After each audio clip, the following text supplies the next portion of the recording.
if everybody is here, we will jump over to our team in Osaka. How are we doing? Do we have everybody down there? You have everybody as far as we're concerned. There we go. That looks good like everybody. morning. That's everybody. That's everybody we were hoping for. Excellent. Excellent. Good morning, gentlemen. How are y'all doing? Ohayou Gozaimasu. I think we're doing well. And from the garden that you were just describing. Perfect. Just for the record, that's not a green screen. That's a real Japanese garden behind them. That's the real deal. Welcome to Osaka. Welcome to Damon Brewery. I was just saying that's where I wanted to be. You've delivered, gentlemen. You've delivered. Yeah. Perfect. I don't want to take too much of your time. John, I'm going to go ahead and turn it over to you to introduce these gentlemen and get this session started. We're going to step behind the scenes. You take the time you need, and we will jump in with you here again in about 50 minutes or so and play catch up.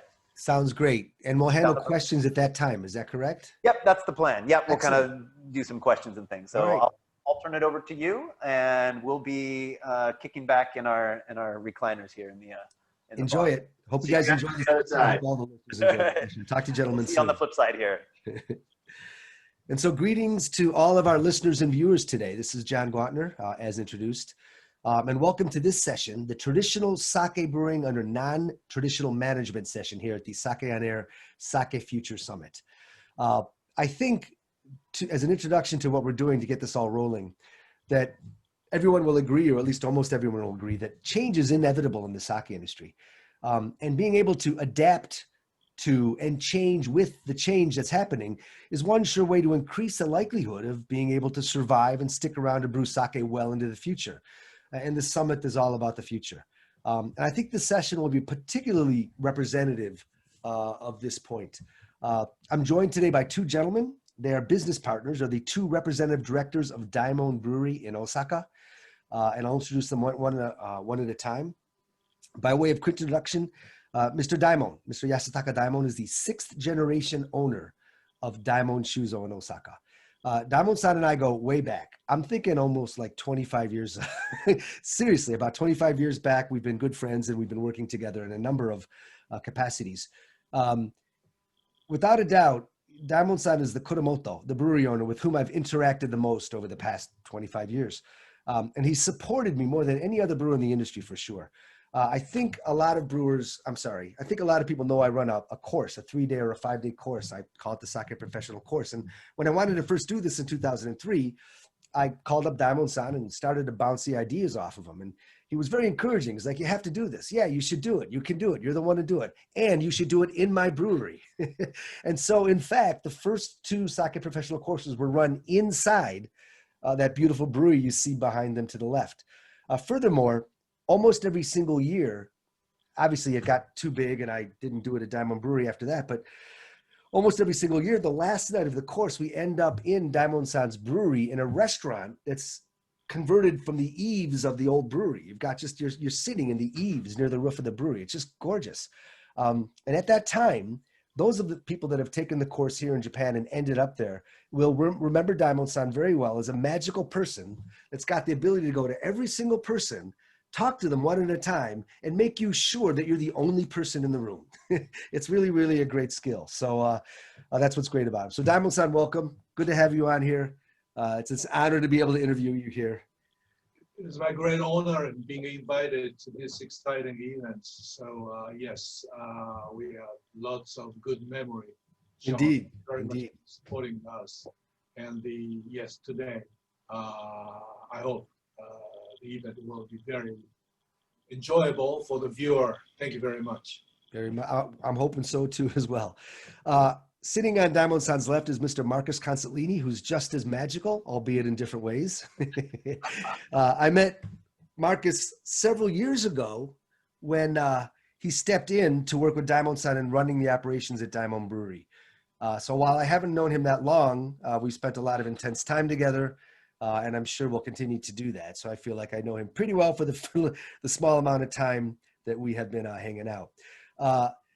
Today I want to talk to Marcus and Damon about many things. And this is one of these topics when you talk about non-traditional management of a very, very traditional company in a very, very traditional industry that could go on for hours and hours.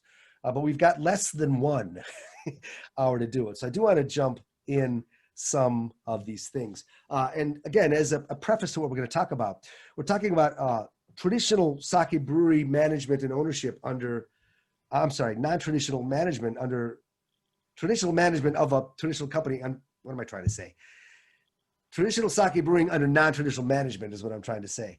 And the point is that Daimon Brewery is a very old, classical, beautiful, traditional sake brewing company, but now it's under decidedly non-traditional management. So it fits the bill absolutely perfectly.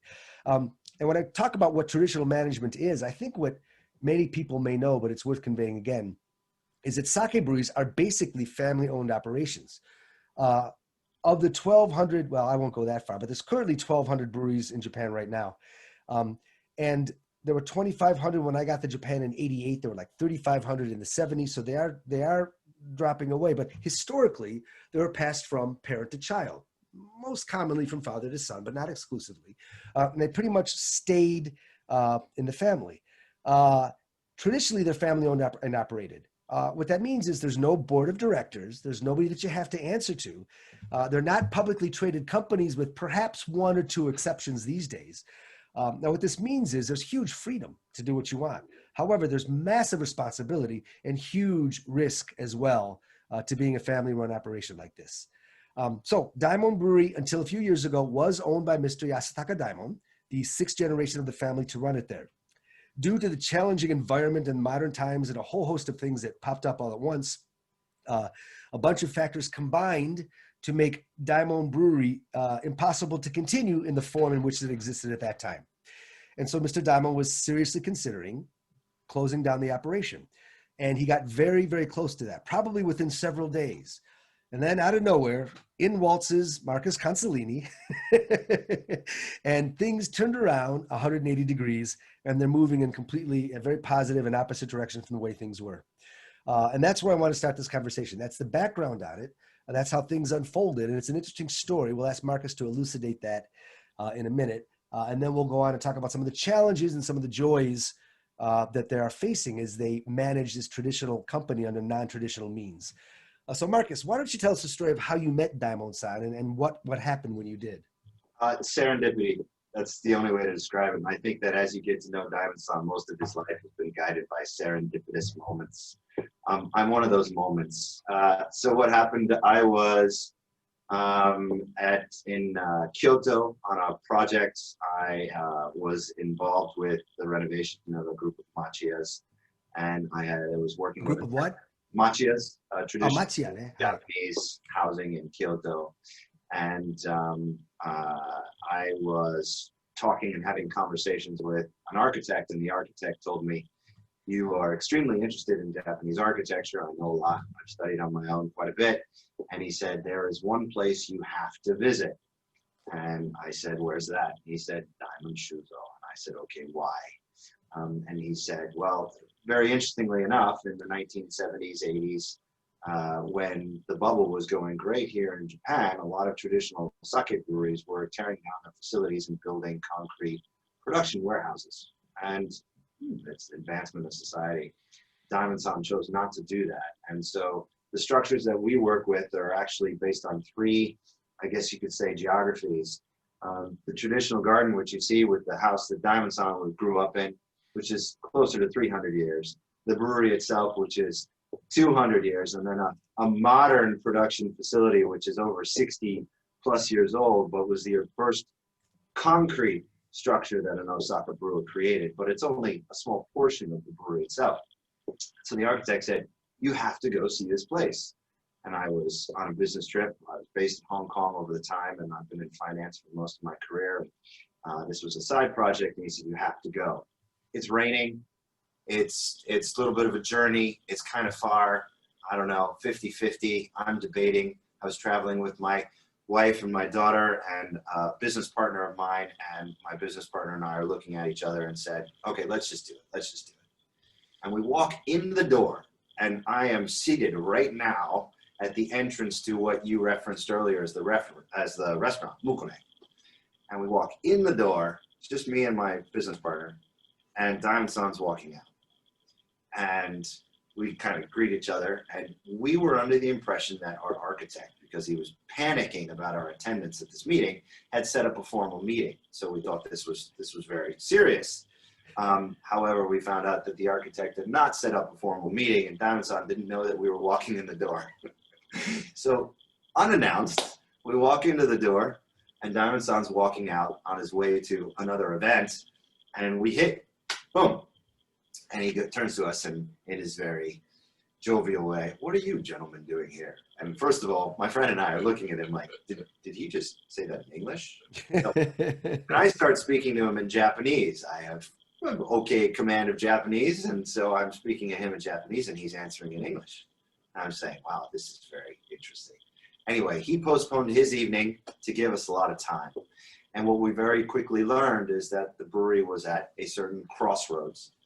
And it was a crossroads that required pretty quick decision as to how and when to get involved or do something, otherwise it would change. And Daimon-san references bulldozers. That was a reality. There would have been bulldozers here to destroy this absolutely beautiful environment and this continuous brewing history of almost 200 years. And so basically what I did, and my partner and I, we looked at each other, okay, is this a project we want to tackle? And we put together a research team, and we did analysis about the international sake market, the domestic sake market.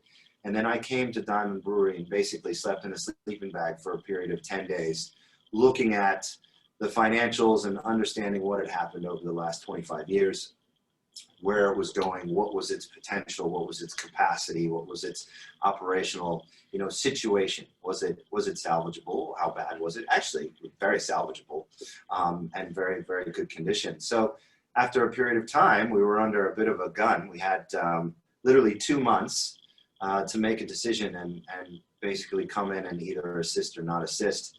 So in that time span, we did the evaluation. We looked at the global opportunity, the domestic opportunity, the brewery itself, and then I went out to investors and I raised the capital to come in and turn the brewery into, again, the international business it was many, many years ago.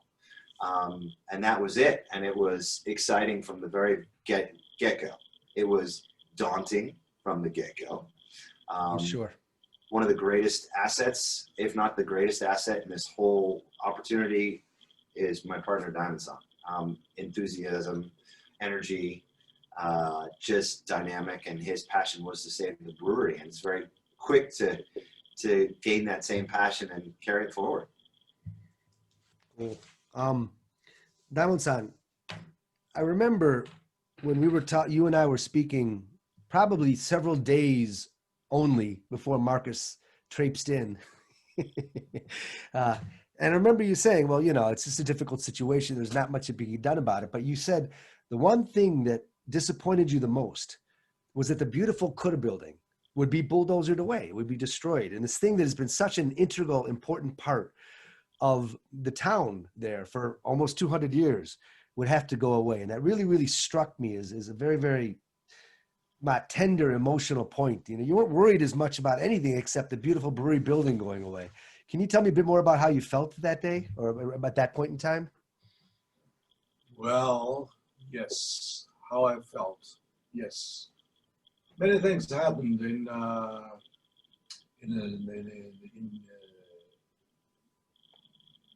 certain period of time, and actually, yes, exactly. John said my most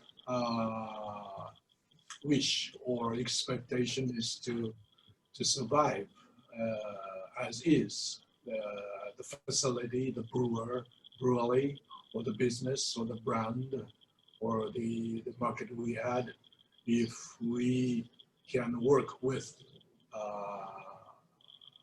someone and bring it to the future. That's kind of the dream. And yes, some of you ever visited the Osaka area. Daimon Brewery is sitting in the foot of the Ikoma mountain range, the east end of the Osaka prefecture. And it's very traditional small village, which is called Mukone village. And more than the village itself is more than 900 years old. And the sake brewery is just nesting and sitting perfectly in harmony with this environment and the nature. So I never thought this will be disappeared in some way. So that's most concerned. Of course, many things should be done, but I hoped something will be happen. Whatever the sake goddess will come down to save us, or something like that. But it was serendipity, exactly what Marcus said, and the things went so naturally, amazingly, quickly, and it came to the point that we could have started in a new form of the business entity. So it was great, just say great. So thank Sake Goddess. John, I have one thing to add. 200-year-old building with 6 generations of the Daimon family passing through it every single day of their lives. This has energy, and it has its own personality, and that you can feel it. I grew up in New York City, and you don't have that opportunity. My uncle put pictures of the Italian, our Italian roots, the houses where we came from when we immigrated. We don't even know if those pictures were real. It was part of trying to hold on to some kind of tradition and image, but this is real. And it's amazing to see it's a part of the brewery, and it's a member of the brewery, and it's a contributor, and it's a living entity. Every time there's a storm, this is my greatest moments when there's a storm going on. Osaka, just like the rest of Japan, gets hit with typhoons and earthquakes and all the rest. Every time there's a typhoon, I start running around like a chicken without a head, checking this and checking that. Is the brewery okay? The brewery okay? And Damon-san just looks at me and he goes, don't worry. 200 years, she's held up just fine. She is a member of our team. So that has been a powerful, saving her has been a powerful part of what we did. That's good. I'm sure there's a bunch of maintenance involved with upkeeping. Tremendous amount of maintenance. If you don't have a strong heart, I don't recommend this for anybody. Another question for Yasutaka. When Marcus and you started to discuss how to save the brewery, I'm sure you had a lot of mixed feelings, and I think the strongest one was saving the brewery. But handing ownership of something that's so integral to Japanese culture and history as a sake brewery, to someone that was not born or raised here, was that a complex issue, a complicated issue? I mean, how did you feel about that step that has probably never been taken before? No doubt, it's so complicated and different from Marcus' background, but I was surprised to know that coming to this point, he personally had a very close personal contact to Japanese culture since he was young, coming through the Aikido or karate or martial arts or the tea ceremony or tea or the flowers or whatever. And his personal collection about Asian and Japanese stuff is amazing that even not many people, Japanese people, is not paying attention anymore. So I think, of course, it's different the way, not the Daimon Brewery or the sake industry, but the way of the management or the way of life must be very different. But his willingness and his interest and his learning skill was amazing. So I think that is why now we are sitting here talking to you like this. So that made it much easier then, huh? Yeah, right, exactly. Cool. And Marcus, what on earth possessed you to step in and operate a sake brewery? I mean, okay, machi operating those, that's kind of cool, but operating a sake brewery, what on earth possessed you to do that? What was the driving, I don't know, yaruki, the motivation to do it, or what possessed you to do it? Good word. What possessed me to do it? The original intention was not to do it, actually. The original intention was to come in and reinvigorate the brewery and to assist with the management from afar. I wasn't planning to actually move to Japan. I was planning on doing this from Hong Kong and traveling back and forth. I've been living in the Asian region for over 25 years. I didn't realize how much hands-on requirement there was. And so the initial, I was probably a little too casual in the beginning, thinking, oh, I can do this among all the many things that I do. Give a busy man a job to do, and it'll get done. Okay, it goes into my file of things to work on. But very, very quickly realized that it wasn't possible to do from afar. So I had to transplant first myself here and then later my family. And the intricacies, like you say, are so sensitive that my brash New York finance, Wall Street style won't work here. And I had to learn that. I had to learn that from Damon. And so I knew immediately that, well, within weeks, that I needed to be here with him. And then there's another thing, and that is Damon, who's now 72 years old, he was at a point where he was extraordinarily engaged and invigorated in the production and the creation of a handcrafted product. And he was less interested in, whether the sales guys were going to, Daimon 3 times a week to sell our product. His focus was really on the brewery and the production and everything. And I very quickly needed to be here to help with the sales and international sales. Damon Brewery had been a leader in international sales in the Osaka market 20 plus years ago. And then by the time I came in, was not selling internationally at all. I had a strategy to bring it international again, knowing that that would be a good contributor to our revenue. Again, to answer your question, at first I didn't realize that I needed to really learn about everything. And then within weeks, I realized I needed to learn about everything. And the advantage I had was that Daimon-san, in many ways, although extremely traditional, is also extremely non-traditional. He loves zodiacs, and I'm a Gemini, but he displays the characteristics of a Gemini all the time with his traditional side and then his non-traditional side. His non-traditional side allowed me to learn from him. He was willing to teach me.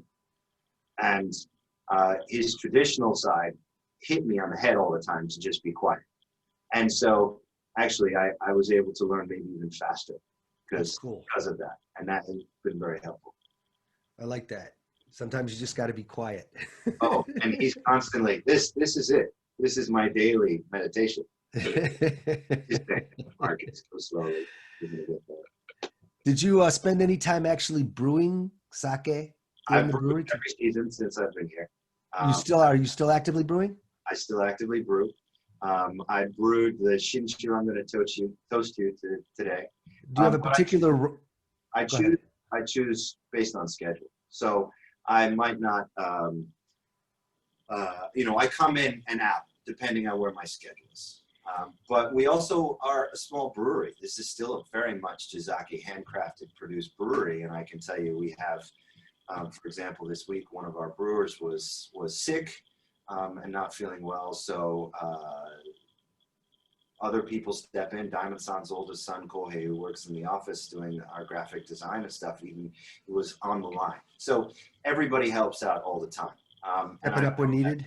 I felt from the very beginning that that I should be involved in that and doing that process. The other thing is there was a particular pet project that I was working on with revitalization of Katano rice. And so I made a point to always brew that product. That was just kind of a passion play product. But yes. That leads to another question that I did have loaded. So maybe not all of our listeners understand, but rice distribution in the sake, well, in Japan in general, but in the sake industry in particular, is kind of complicated. Basically speaking, brewers can't grow their own rice, and there's exceptions to that. and they can't buy rice fields. So they basically buy their rice, with some exceptions, but very few, through a agricultural co-op distribution system. So you have to order. You can't really see the grower. You can't really order too many specifics about it. Except about 20 years ago, it became legal for brewers to directly contract with growers and then buy directly from the growers. And they could specify a whole lot about how the rice was grown. And they can do that. Of course, there's risks to that, right? If you order from a grower and he's got a bumper crop, you got to buy it, even if you don't need it. If he's short, you got to hurry around and find some more rice outside of that. The agricultural co-ops will usually cover you for that. But what I'm driving at is, Damon-san, I know years ago you did grow a lot of local rice. Do you still do that, or did you stop and start again? Either one of you could answer that. We still have very, very good relationship. Some particular farmer, and he's helping us to keep kata no yamada nishiki, and at the same time, some other farmer is helping us to provide the table rice, which is hino hikari. So even the quantity is not that big, but we are still keep using Katano rice, and we produced Katanogahara brand last season. So pardon me? What's the name of that brand? Katanogahara. It's not a brand. It's under the Rikubaya brand.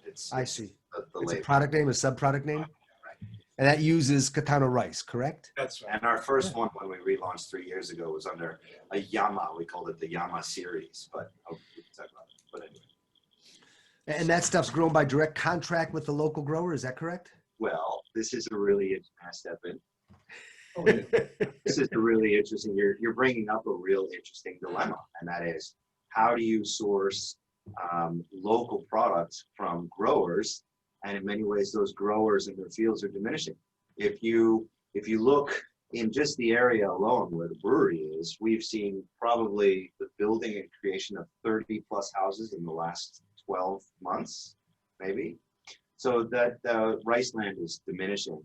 And to give a great example, one of our primary providers for the local rice came to us this year and said, I'm pulling back on my production this year because of my limits. So his time limits and age limits. And Daimon-san was in a struggle. So what does he do? Again, he's the fixer. So he starts going to other growers, and he works with them to get them to submit their rice to the authority to get it available for us to buy, rather than, because it's already production season has gone through. But he's juggling to try to find rice from whatever source he can get locally, even if they're not registered with the JA, to make sure that they get registered so that we can buy it directly. And in the future, we go out and we contract with more fields and more producers in a wider area. But it's a very difficult thing. It's complicated. I'm sure that was just mind-boggling for you.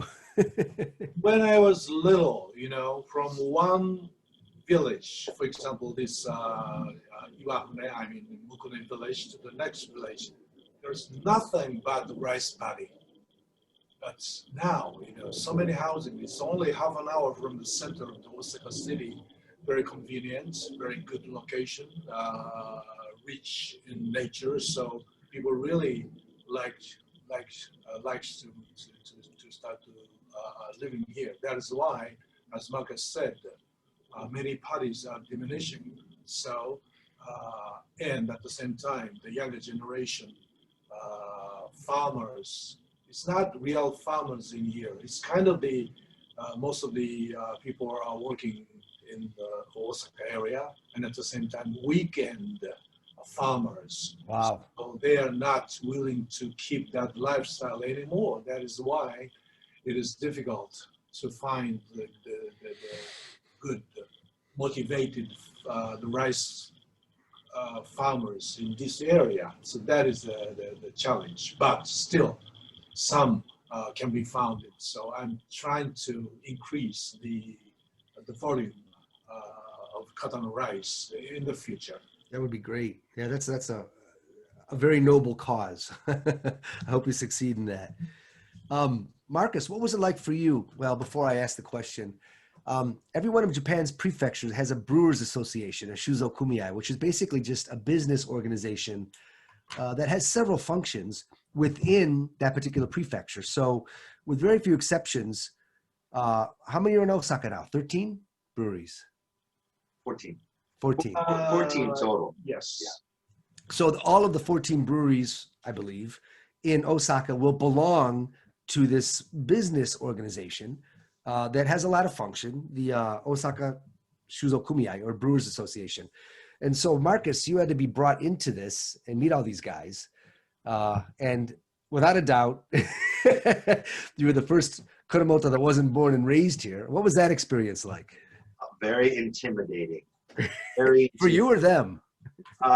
That's a good point. Probably for both to some degree. I would say for the first, let's say the first 3 to 6 meetings, you know, I didn't want to participate, didn't want to influence, just wanted to observe and just watch. And you know, you go to a group of meetings and the tax authorities come up and they tell you about what's going on and the rules and regulations and any changes that are coming on, and then you discuss them as a group.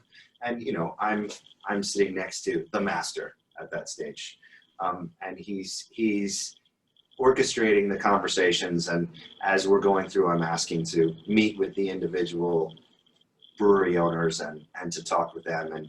But it was very intimidating, and one of the ways I got through it, well, I think there's 2 ways I got through it. First of all, I took a very kohai senpai approach. So, you know, in the very beginning, I made sure that I was pouring everybody their beer, and I was walking around and trying to do a little bit of chit chat or pouring, you know, some sake to them and just paying homage. That was the first thing. And I think the second thing that made it more bearable is that I'm in Osaka. Now, I argue that if I was in Akita-ken, they would have tarred and feathered me, if not killed me, pretty quickly, right? But being in Osaka, these people are social, they're engaging, they're curious, they're lively, they've been around foreigners all their life. So very quickly after they, you know, showed me their boss, then they opened up and they started talking to me.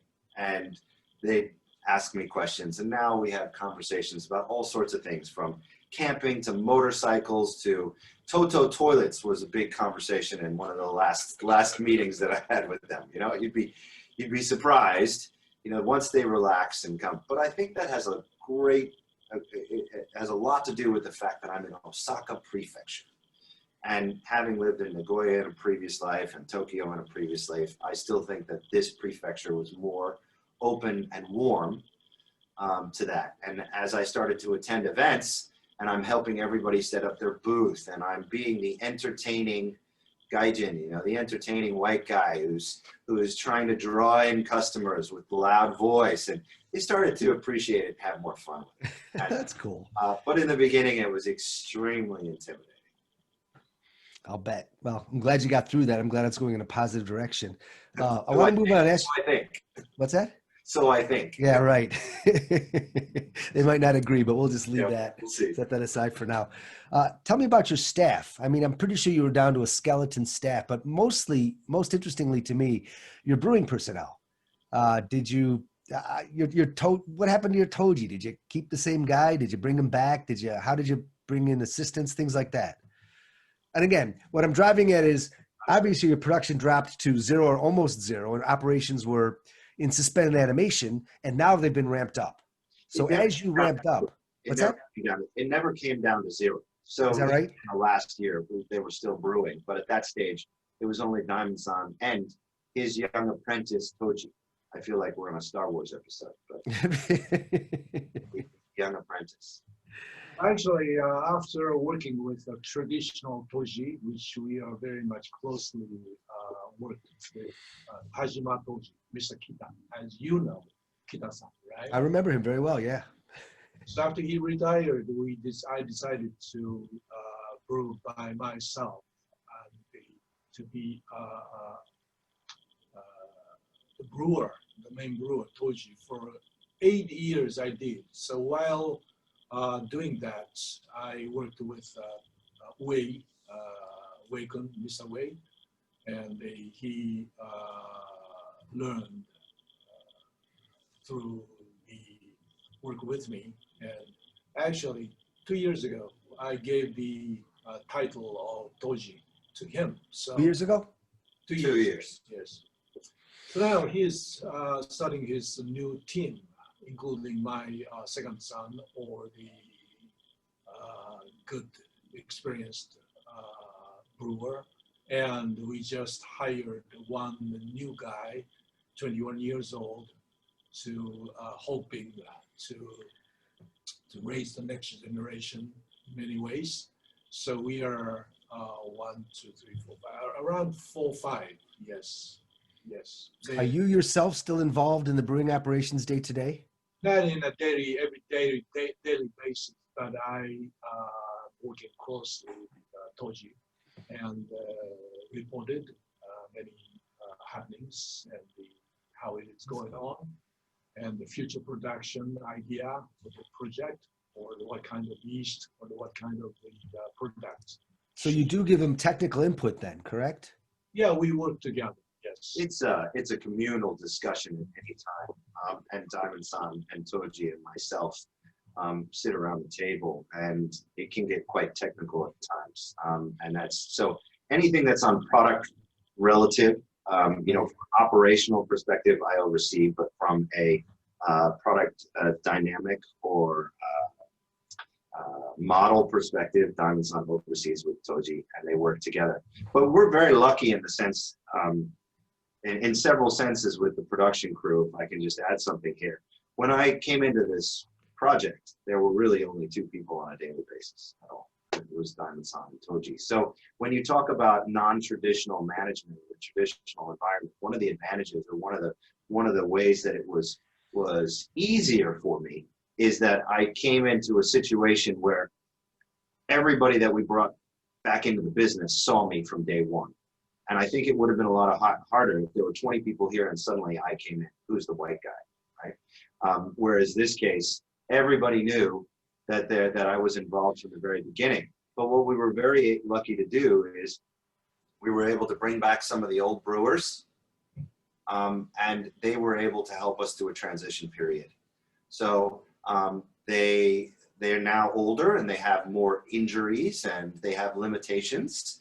They can handle only a couple days a week, which has allowed us to then bring in Damon-san's youngest son, who has a degree in pharmaceutical science and loves the chemistry of it and manages, you know, different parts of the process through that. And then to hire new young blood like this 21-year-old that we just brought on this season, that's been very, very helpful. But if we didn't have those old brewers to come back and help us, we would have been in a much more precarious situation than we are now. True. So your current brewing team consists of a Toji that's been Toji for 2 years, a couple of young understudies, a couple of older gentlemen that have a lot of experience but are getting creaky here and there, and the 2 directors. Is that correct? That's right. That's a wild team. It's actually, and I look at it a little bit different. If you say the brewing team itself, let's say we have 3 old guys. I'm going to generalize, so 60 plus. I've got 3 young guys. My Wei Toji is 35, right? So, and then you have Daimon-san and myself. But the way to explain it in the commercial world is I basically have 2 Tojis. I have a 72-year-old Toji and a 35-year-old Toji, and I have an up-and-coming Toji to be, and that is Daimon-san's youngest son, who is putting the science into it, and he's really done a lot. So he intends to take it that far, to commit to the brewing process. He won't say that. Right, but it seems that way. Well, I think that is probably an ambition. Let's see how it happens. Yeah, that's cool. Traditionally, and because of the culture, he won't say that. And because of his respect to the existing Toji. But I think of it, I have 2.5 Tojis and a good variance on experience and muscle capability. Oh, yeah, that is good. That's good. You have the guys with the smarts and the guys with the muscle, and you kind of use them when you need Exactly right. Very cool. Next thing I want to ask is, I want to ask about your product lines, how many product lines you have, but this is something I just thought of. Can you give me a quick, short answer on how many different products you guys make at this point in time? How many different sake, not bottle sizes, but how many different sake? Just a quick number. So let me say that we have 4 in one series we call the Diamond series, 4 in the Rikubai series, and then very good. It's a Daimon series. John, thank you for your support. And then we have, let's say, seasonals. And the seasonals, I use the word seasonal, it might not be accurate. For example, in the Diamond series this year, we did an omachi rice. So we add to that. So let's say we have a staple of 8 SKUs, not bottle size, and then we add other products like Katano Gahara, omachi rice, our Shinshu Genshu that we're going to toast to you today. These kinds of things, the seasonals that come through during the course of the year. And with COVID and our present situation, we've really pushed to bring out more seasonals to try to get a little bit more buzz in the market, and it's done us very, very well.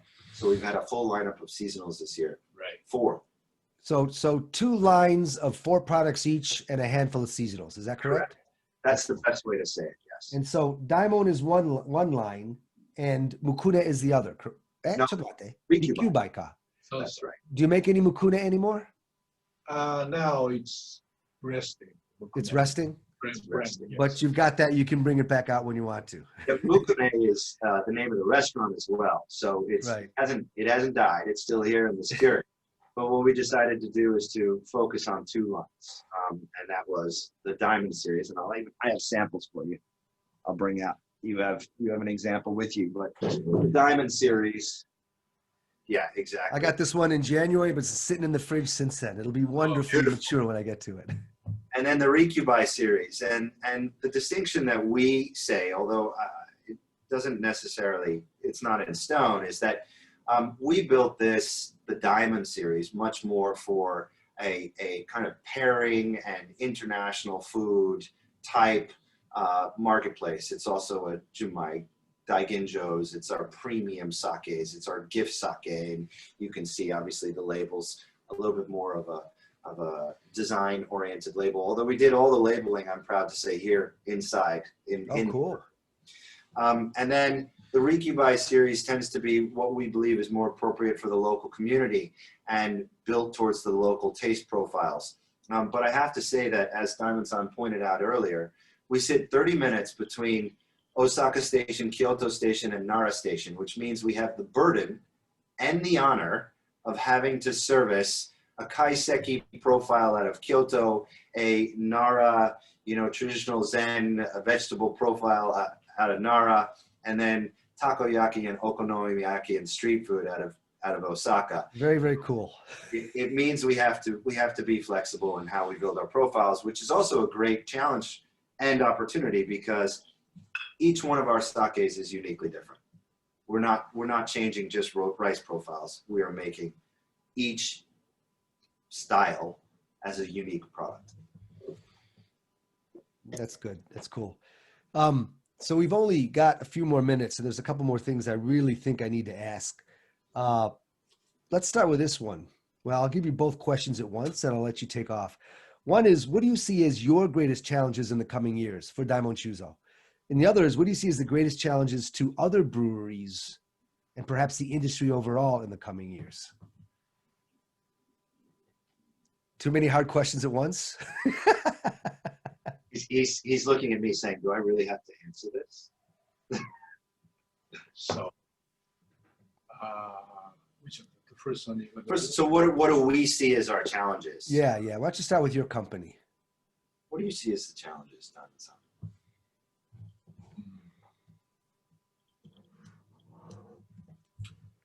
Yes, of course, this COVID era is giving us many challenges, and this is not only Daimon Brewery, but we share with all other colleagues in this industry. But basically, hopefully, the consumption will be, of course, coming back, but at the same time, at least be able to run the healthy business in the coming years. It means the big decline will kill the healthy routine. So I think hopefully, the consumption will come back, but we really do not know. Recently, I met with some associate provider in sake industry, and we share the same feeling that maybe this ongoing brewing season, vaguely 30% of production decline may happen in total sake industry. So I think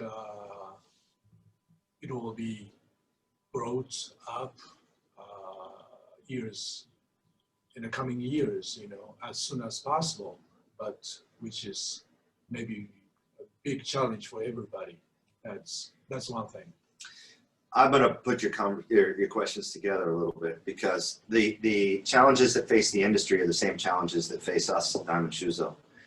First of all, we're a business, and one of the things that I've definitely learned by the many dinners that I've had with Kuromoto across Japan is that although the consumer really appreciates the craft nature and the spirituality and the special relationship with sake and the consumer, the Kuromoto is still under the pressures of a business owner. And those pressures are, market share, those pressures are margins, making sure that you run a healthy business. And Diamond Shuzo's in the same position. We have to increase our market share and our sales across, especially our region, because we believe that as Osaka-ites, and I'm a wannabe, and he is a genuine, we want to service Osaka, and we want to be one of the top Jizake producers for Osaka to meet the Osaka demands. And then the international market, we obviously want to get out there and we want to sell more. So the pressures are normal pressures of any business. We have an additional one, and that is, in the very beginning, you mentioned about how the Kuromoto, he has a bit of free reign, and he has that luxury of making his own decisions. That's a double-edged sword.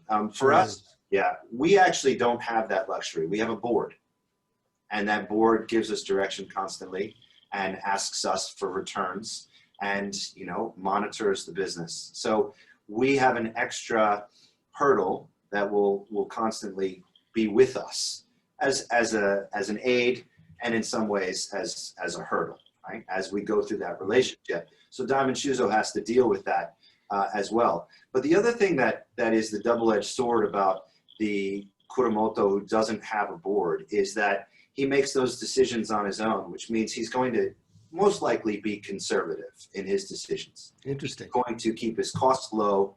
He's going to be less creative in his production line because he doesn't know what might sell versus what's selling already. For the future, the Kuromoto has this burden that Daimon-san is talking about. We see COVID is taking a hit. We know that the domestic market is declining. If they do not have operations or sales in international marketplace, they will struggle to hedge and diversify their existing client base. They will be very dependent on their local market, and if that local market shrinks irrespective, then their business will shrink as well. And then the question is, how long can they hold on? And I think that's a burden for everybody. And then the other thing that I think is a burden for everybody in the production side of it is that the international market has a big voice. The sake sommeliers that you have trained and educated throughout the world, they are looking for a specific, new product or change in product or flavor profiles. And the majority of those Kuromoto out there can't meet that demand. They don't know how. They don't have the technology or the expertise, and they're too nervous to take the risks to try different things, whether it's different yeasts or rice profiles or venture into the world of a Yamahai. So I think those burdens are serious burdens for everybody, and no one brewery shares that by themselves. It's for the market industry. Maybe in a different way, talking about, you're asking the challenge, but in this way, you're back. We are knowing each other, John, 25 years or more. Can you imagine that we could have imagined that this happened, this kind of thing is happening?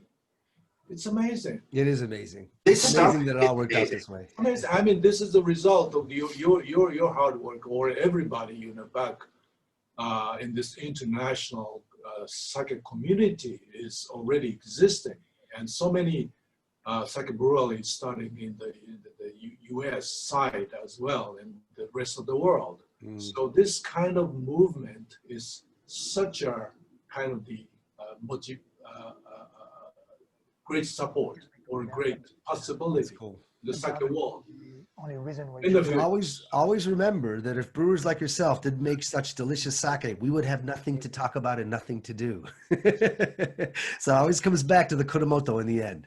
So thank you for that. I don't know how they look at Just thank everybody who is paying attention and working hard for to support us. On that note, Daimon-san, and I mentioned this to Justin, who I know is going to jump on in a minute, the other day on a phone call. But when we looked at the lineup for this summit, we were blown away. And, I could never have imagined this 3 years ago. Right. This momentum is great. Yeah, it is. Publications, magazines, books, YouTube channels, tasting events, increase in SKU numbers globally as well as domestically. It's all great. Education courses, etc. These are all great things. This will do a lot to help the industry. Yeah, it's accelerating, and let's hope it really does have the effect that we need it to have. Again, we could go on talking about things like this and and the makeup of the market and the effects of so many different things, but we do have to move on because there's another guest coming up in 10 minutes or so. Justin, I believe you're chomping at the bit to get back in. Is that correct? Yeah, can you bring us back in here, please? Right. We should be here in just a minute. We see your name. See, you see a name? I mean, Your we're name half is there. in the garden. We're half there.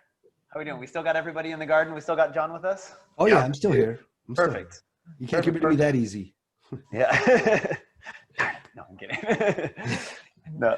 talking about the garden, actually, Daimon-san and Marcus, I mean, you've shown only one side of the brewery, but on the other side, you've invested a lot in new spaces to welcome customers for events or to the restaurants. And I was wondering how you see this developing. I mean, clearly today, few people are traveling, although Go to Travel may have changed the picture slightly for you. I don't know about that. What are you doing to draw more people to the brewery? So you're talking about what we call the experience model. This was a concept that was coined by Walt Disney many years ago. We definitely, Daimon-san 20 years ago, on his own volition, decided to let people in and to try to create an atmosphere of fun and engagement and community more than anything else. So for 20 years, with intervals where we couldn't for various reasons, we basically had jazz bands, primarily jazz bands here, and entertainment and events and these kinds of things. We will continue to do so. Yes. The restaurant has been in operation now for several years again, after several years of being closed. But as you know, you've experienced being in our restaurant, this will continue. What are we doing during COVID? If it's a COVID specific question, not a lot. And the reason is because, as I mentioned when we were talking about our Kurobito, I have several gentlemen here in this brewery who are in their late years, including Daimon-san, who I have to protect. And so we have not had a lot of open doors. We've been relatively secluded, other than, our cellar door where the locals come to buy their sake every week. But we have not done anything. We've done maybe about 6 or 7 virtual tours. We've done quite a few international events that are all virtual on Zoom, as you have done, as John has done, this kind of thing to try to remain active. But actual visitors have been very sparse. So I mean, when you, I've got about a dozen questions I want to ask you right now. This is the problem. We've got about 4 minutes and about a dozen questions. Talk fast, Justin. There's a lot of the comments where I'm enjoying Daimon sake right now. I mean, that was, great. I'm curious, where are your markets right now? Sort of where is, whether it's, you know, whether it's Tokyo, whether it's in the metropolis, whether it's local, whether it's international, and what region, sort of where you sit on the playing field right now, and sort of where you're looking, kind of at what stage in your mind, I mean, kind of COVID aside, I guess, as to, you know, what's feasible in the near future. Sort of where do you lie in the field right now, and sort of how do you assess where you're at? So when I came into the business 3 years ago, the initial target was to focus on the Kansai region and starting with Osaka. So we're very prevalent here. You can find us in department stores. You can find us at wholesale chains like Yamaya, Liquor Mountain, these kinds of things. So we're very prevalent in Osaka, and we've scattered into Nara, Kobe, and Kyoto. Right? We're online, obviously. We have our online shop that's attached to our website. But we haven't had the time or resources to really expand throughout Japan, nor necessarily the inclination in the beginning. In the international market, we decided to approach Asia first. Why? Even though America, and I'm American, is such a big market, Asia is a closer market, and my network for 25 years has been Asia-based. So you can buy Diamond Brewery products in all over Hong Kong. You can buy it in China.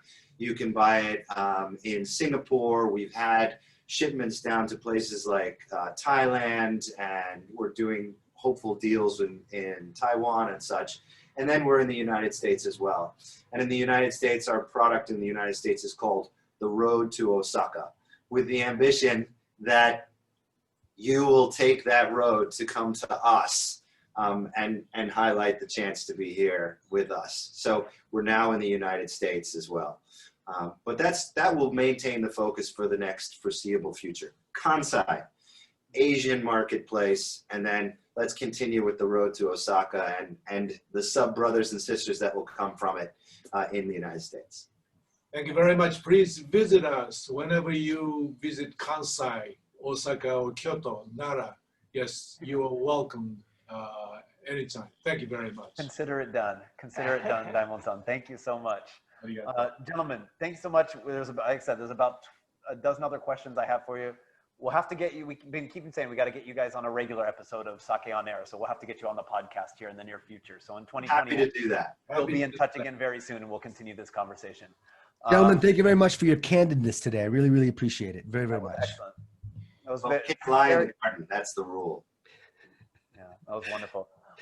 Marcus, Daimon-san, thank you so much. John. ありがとう。